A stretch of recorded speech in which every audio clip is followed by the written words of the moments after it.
नमस्कार मित्रांनो, तर मकर संक्रांती निमित्त तुम्हाला शुभेच्छा।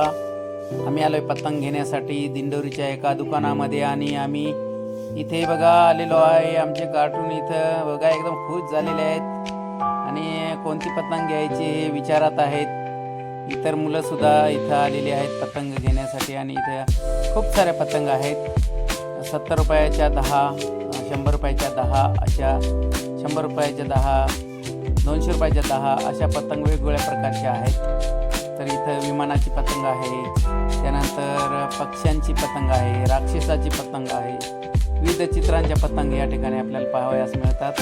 तर आम्ही इथं चॉईस केलेली आहे 60 रुपयावाली आणि आम्ही आलोय घरी घेऊन आता। तर ही पतंग आहे, ही आता आम्ही बांधणार आहे। तर बांधण्यासाठी आम्ही आता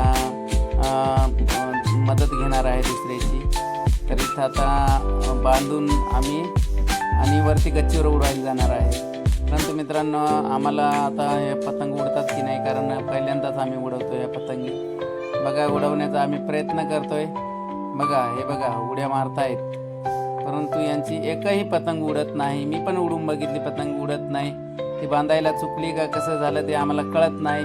पतंग उडवता उडवता हा आमचा कणू पडूनही गेला, परंतु काही पतंग उडली नाही। तर मित्रांनो, ज्यावेळेस पतंग उडवेल त्यावेळेला पुढचा मी व्हिडिओ बनवून तुम्हाला टाकणार आहे। तोपर्यंत नमस्कार, बाय बाय, हॅपी संक्रांत। सगळ्यांना संक्रांतीच्या हार्दिक शुभेच्छा। आणि तुम्ही सुद्धा पतंग उडवा आणि ट्रिक असेल काही तर आम्हालाही सांगा।